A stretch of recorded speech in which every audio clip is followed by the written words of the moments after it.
Ram.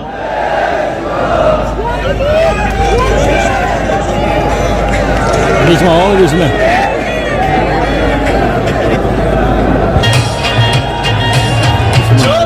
Photo मार लो, एक photo मार दिया।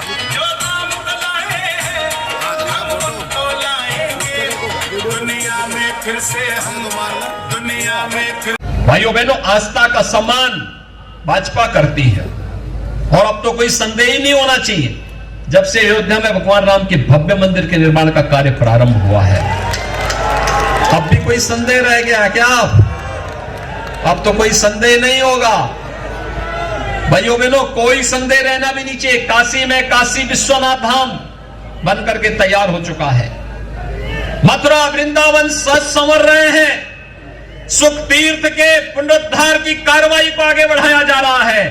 और भाइयों बहनों, आप सब जानते हैं महाराजा महेंद्र प्रताप सिंह के नाम पे अलीगढ़ में विश्वविद्यालय बनाने का काम भी डबल इंजन की सरकार कर रही है और मां शाकंभरी के नाम पर विश्वविद्यालय निर्माण का कार्य सहारनपुर में भी ये डबल इंजन की सरकार ही कर रही है।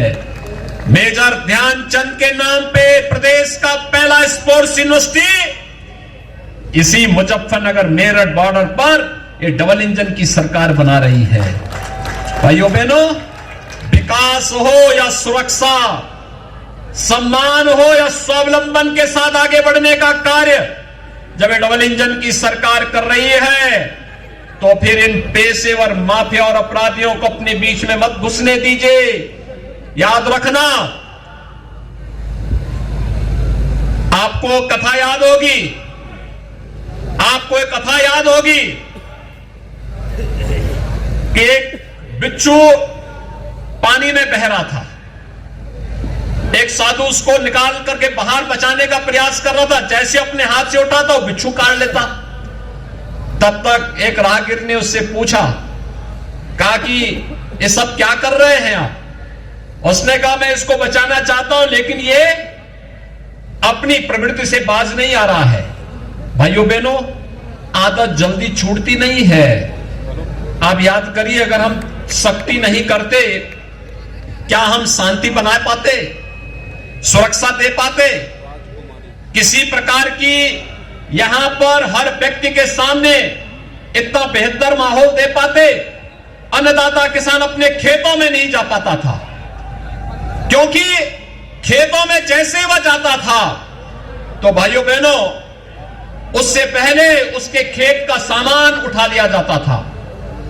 कभी उसके ट्यूबवेल के कनेक्शन काट दिए जाते थे, कभी वहां मशीन चोरी कर ली जाती थी और कभी किसान की हत्या कर दी जाती थी।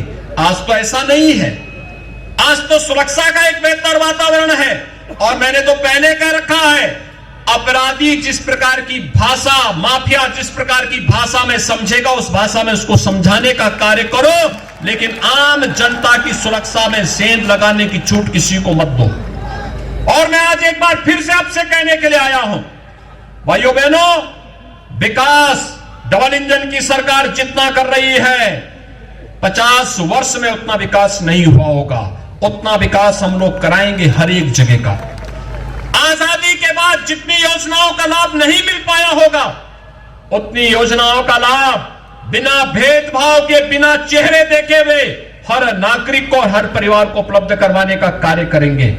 लेकिन भाइयों बहनों, हमारा संकल्प भी है कि सबका साथ और सबका विकास का है।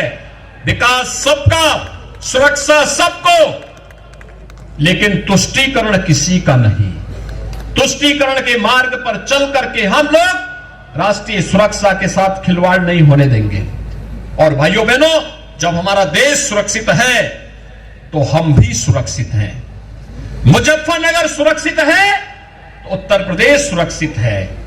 और भाइयों बहनों, उसी संकल्प के साथ हम लोग आज कार्य करने के लिए आपके बीच आए हैं। विक्रम सैनी ने अपनी सदस्यता यहां के स्वाभिमान और सम्मान की रक्षा करने के लिए खोई। राजनीतिक मुकदमा था। उस राजनीतिक मुकदमे में उनको अनावश्यक रूप से तत्कालीन समाजवादी पार्टी की सरकार ने मोहरा बना करके, टारगेट करके उनके ऊपर झूठे मुकदमे दर्ज किए थे। समाजवादी पार्टी का एक दोहरा चरित्र आपके सामने है। एक तरफ मुजफ्फरनगर के जो पेशेवर दंगाई थे उनको प्रश्रय देने का कार्य कर रही थी, और लोकदल दाल में तड़का का काम कर रही थी। उस समय भी लोकदल कहीं आपकी सुरक्षा के लिए नहीं आया था, हालचाल लेने के लिए नहीं आए थे, उनको फुर्सत ही नहीं थी। और भाइयों बहनों, हम सब जब किसानों का मसीहा की बात करते हैं तो चौधरी चरण सिंह जी का स्मरण करते हैं। याद रखना, राजनीति में चौधरी साहब हमेशा अपराधियों का विरोध करते थे कि कोई अपराधी और माफिया राजनीति में नहीं आना चाहिए। ये सब क्या हो रहा है इस समय? ये चौधरी साहब के नाम पे राजनीति करेंगे और पेशेवर माफिया और अपराधियों को प्रश्रय देकर के आम जनता का शोषण करने देंगे? ये स्वीकार्य नहीं हो सकता है। और इसलिए भाइयों बहनों, आज मैं आप सबसे अपील करने के लिए आया हूं। विकास बिना भेदभाव की हो रहा है, धड़ल्ले से हो रहा है, मजबूती के साथ हो रहा है। विकास के नाम पर पैसे की भी कोई कमी नहीं। सरकार की नियत साफ है और सरकार अपनी उस नेक नियति के साथ कार्य करते हुए आज आपके बीच में आई है। मेरी आप सबसे अपील होगी, मुझे जो रिपोर्ट मिल रही है उस रिपोर्ट में, और आज यहां पर जो हमें निर्दल प्रत्याशियों ने अपना समर्थन दिया, अभिषेक चौधरी पहले ही उन्होंने अपना आशीर्वाद भारतीय जनता पार्टी के प्रत्याशी को दे दिया था, और उसके बाद आज यहां पर जिस तरीके से निर्दल प्रत्याशियों ने, श्री रविंद्र जी ने और श्री प्रदीप ठाकुर जी ने जिस तरीके से भारतीय जनता पार्टी के प्रत्याशी के समर्थन में आज अपना समर्थन घोषित किया है, मैं इसके लिए उनको धन्यवाद देता हूं। और मैं विश्वास के साथ कह सकता हूं, विक्रम सैनी अपनी बात को जो कह रहे थे, उन्होंने बहुत मजबूती के साथ कहा। उन्होंने कहा, साहब अगर मेरी सदस्यता बीच में गई तो मैं तो आया ही था फरवरी प्रथम सप्ताह में यहां विक्रम सैनी के प्रचार में, और यहीं पे मैंने सभा की थी तब, और यहीं पे सभा करने के लिए मैं आया था। भाइयों बहनों, इससे पहले की वह विकास की रफ्तार को आगे बढ़ाते उनकी सदस्यता समाप्त हुई, और इसलिए उन्होंने कहा कि अब एक अच्छा अवसर है खतौली विधानसभा क्षेत्र के सभी मतदाताओं के लिए कि 12 और 17 और 22 को प्लस करके जितना होता है उसको ब्याज सहित जोड़ करके उतने वोटों से श्रीमती राजकुमारी सैनी को विजयी बनाने के लिए आप सबकी जिम्मेदारी बनती है। आप सभी लोग चाहेंगे श्रीमती विक्रम सैनी, श्री राजकुमारी सैनी उतने वोटों से चुनाव जीत करके जाएगी। और बहुत मजबूत महिला है वो। कवाल के बवाल के समय जब विक्रम सैनी जेल के अंदर बंद कर दिए गए थे तो भाइयों बहनों अकेले लड़ रही थी, मजबूती के साथ। प्रधान वो थी, लेकिन अपने पति के लिए कहती थी कि प्रधान जी जेल में है, और मजबूती के साथ उनके साथ खड़ी रही, मूल्यों और मुद्दों के साथ भटकी नहीं, उससे डिगी नहीं, हटी नहीं, कार्य करते रही, अपनी गृहस्थी को भी चलाती रही, अपने गांव को भी आगे बढ़ाती रही, और उस समय की तानाशाही सरकार की क्रूरता के खिलाफ भी लड़ती रही। और भाइयों बहनों, आज उनको अवसर मिला है आपके बीच में, भारतीय जनता पार्टी ने आपके बीच में उन्हें प्रत्याशी के रूप में उतारा है। मैं तो केवल आपसे ही कहने के लिए आया हूं, मेरी इच्छा थी बीच में आने की। मैं सहारनपुर और शामली गया भी था, मुजफ्फरनगर का दौरा मेरा बाकी रह गया था। मैंने श्री संजीव बालिवान जी को, रमेश ललित जी को, इन सबको मैंने कहा था, मैंने कहा मैं मुजफ्फरनगर आना है एक दिन, मुजफ्फरनगर आकर के यहाँ की विकास की योजनाओं को गति देने के लिए। जब इससे पहले कि हम लोग कुछ कर पाते, उपचुनाव की फिर से धमक आ गई।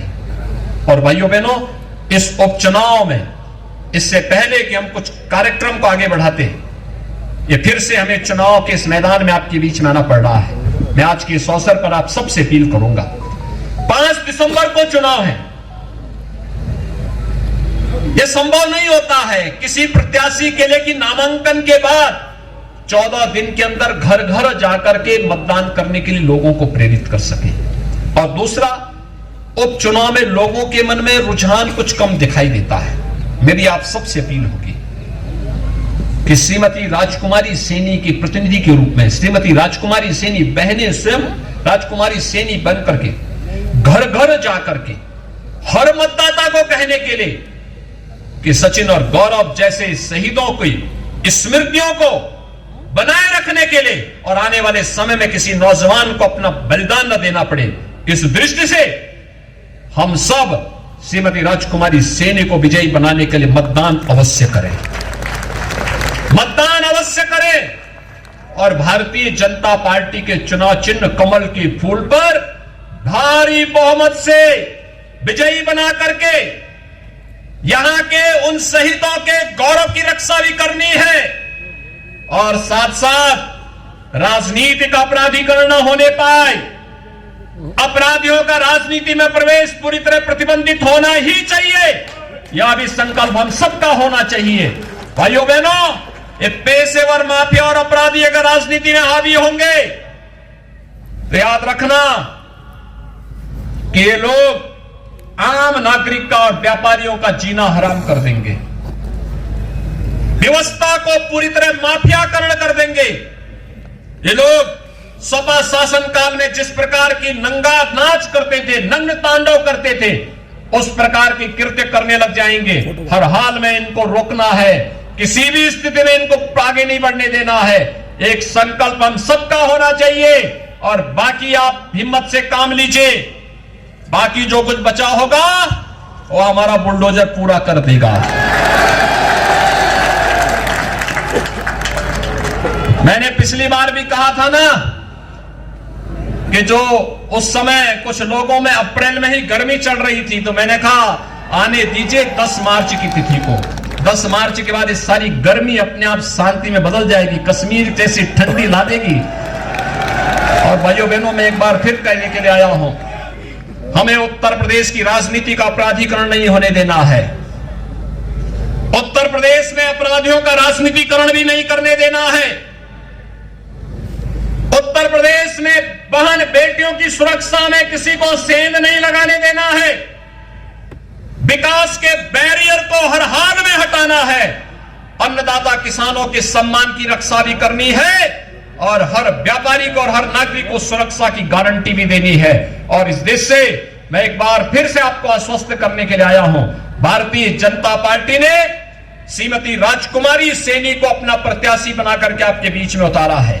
भाइयों बहनों, श्रीमती राजकुमारी सैनी भारतीय जनता पार्टी के कर्मठ कार्यकर्ता के रूप में काम की है।